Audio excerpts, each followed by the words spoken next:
Hey, so in recent months in my spare time between work and uni, I tend to watch wrestling and anime.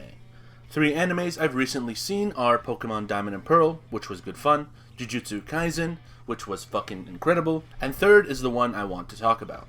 I guess I was feeling like seeing a sports anime, and I saw Chihayafuru, and figured that it would be an interesting watch. So I figured that an anime about a very obscure sport, Karuta, with a female protagonist, written and illustrated by female mangaka Yuki Suigetsu. There's only one other sports series written by a woman that I myself have seen, and that was the Asahi Nagu manga about the sport of Naginata, written by Ai Kozaki. There were a few sports series I've enjoyed with female protagonists, Hanebado, Overrev, Teppu, Hanakaku. However, those series were written by men, so I was interested in seeing how an actual female mangaka would approach a sports series led itself by a girl. So combining the very unique niche sport with the female authorship, I was interested in seeing how this would go. Safe to say, the series was amazing.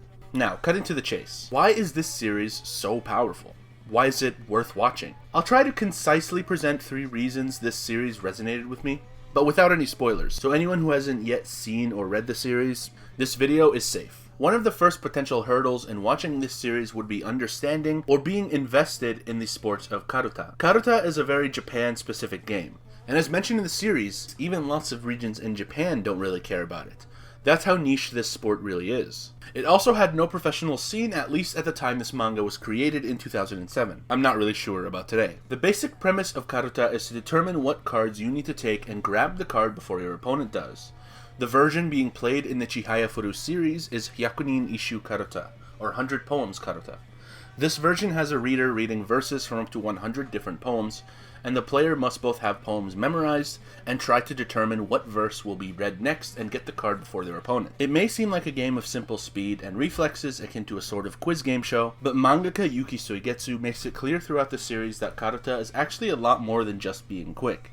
There are characters in the series who enjoy Karuta for different reasons. Some people for the athletic element, some for the poems themselves, and some for the memories associated with the game.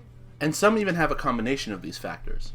We are brilliantly shown how Karuta is not only a game of speed and memorization, but it has a psychological element, strategic elements, and other qualities such as passion for the game and distinct game planning can actually make the difference in someone's success in the sport. Furthermore, the poems themselves are actually integrated into the narrative, pretty well I might add. Many of these poems from all across Japanese history deal with themes of loneliness, longing for people and places, and romantic feelings. These are all things that characters deal with in the series. So every game feels even more important when the poems being read out actually apply to the characters, and the characters themselves likely connect with the cards on an emotional level, rather than just seeing them as pieces of a game. This series succeeds in making Karuta feel like a larger-than-life game.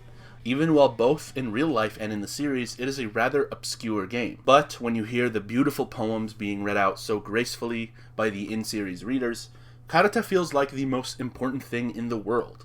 And that feeling, that the sport you are watching is the most important thing ever, is always a feeling a mangaka or screenwriter should strive for when creating a sports series. The next thing that is worth discussing is the fact that the series portrays an intergender sport with no particular age barriers. This gives the series more freedom to really encompass people's love for the game. A lot of sports series tend to cover gender-segregated games, and fairly often it's about high school sports or elementary sports, so even the age is restricted in terms of the characters that can participate in the actual sport for the series. Now, some people may have rolled their eyes at those things I just said and assumed some sort of political agenda, either with this video or the series itself.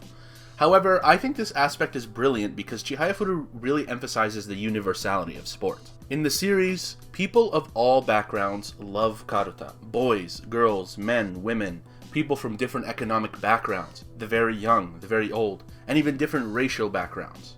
I thought this was so cool because I'm someone who believes sport, whether you are a fan, player, or both, does not, or at least should not, have any barriers. Everyone loves sports. Sports is more often than not a great uniter of people from around the world and of different identities, of different walks of life. Although it must be said that sports is not immune to the discourse of nationalism, discrimination, and politicization. Look no further than the history of racial segregation in major sports leagues, the lack of support for women's sports until recent decades, and even today with state governments going after trans girls for playing sports. Sports is often used as a tool of national or cultural policy, but At its core, sports has no identity. It's meant to be for everyone.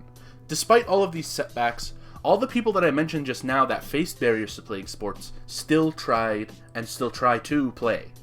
Still laced up their boots and gave it their all on the field or court. They still professed their love for the game, and eventually they could not be denied, because sport is that universal. Now, sorry for going on a tangent, but it's important that I say this because in the Chihayafuru series, this is not displayed simply by the presence of a diverse player base, but how they interact and learn. Characters in this series are always evolving and learning. Male players can learn from female players, and vice versa. Old players learn from young players, and vice versa. People who enjoy different aspects of the game of Karuta learn from each other, and even people who play Karuta and don't play Karuta learn from each other. Evolve, grow, and strive for excellence. There's this thread that connects every single character in this series. Nobody's too good, nobody is beyond learning, and nobody is unteachable. This is done in such a seamless way in the series that you find it hard to really hate anyone in this anime. Everyone's got a goal, everyone's got people that care for them, everyone strives to improve or change themselves in some way, shape, or form. Even the romantic subplot of the anime ended up getting me invested, and I usually don't care for romantic plots at all in most fiction. That's how much respect and care is put into nearly every character, that even I found myself wanting the characters to find happiness in their romantic endeavors. Now, for anyone who's familiar with my channel, you may be familiar with my thoughts on this theme from my Overrev video I made over a year ago. However, this series takes that idea a few steps further. I won't spoil the results of games or any major developments, but Chihayafuru presents us 3 characters who are significantly older than the teenage main cast, who are still blazing their way through the Karuta world despite their real-life obligations and their aging bodies. These 3 characters are Sakura Kanai, Haruka Inokuma, and Harada Hideo. Sakura and Haruka are both mothers. Haruka is 34 and Sakura's age is never explicitly stated, though it's implied that she may be in her late 30s or early 40s. Again, I won't be spoiling the actual results of these characters' games, but they both continue to play the game despite their family obligations. They both have a significant impact on the main character Chihaya and how she sees and approaches the game. Haruka Inokuma is actually a former queen of Karuta, queen being the highest honor of a female Karuta player, the best player. She played from a young age. After taking a hiatus from the game to start her family, she returns to the sport to try and reclaim her title, out of a desire to be the best and out of a love for the game. Hideo Harada is a 56-year-old man who grew up playing Karuta as well, but had to stop for a good amount of time to start his medical practice, while moving to places that didn't care about Karuta at the same time. So he didn't even have anyone to play with in his free time until he moved back to Tokyo and started his own Karuta society. He had been chasing the title of Master, aka the best male player, for decades, training players to better himself and to keep the game alive in general. He does all this despite his body deteriorating on him, unable to keep up with his passionate, Karuta-loving brain.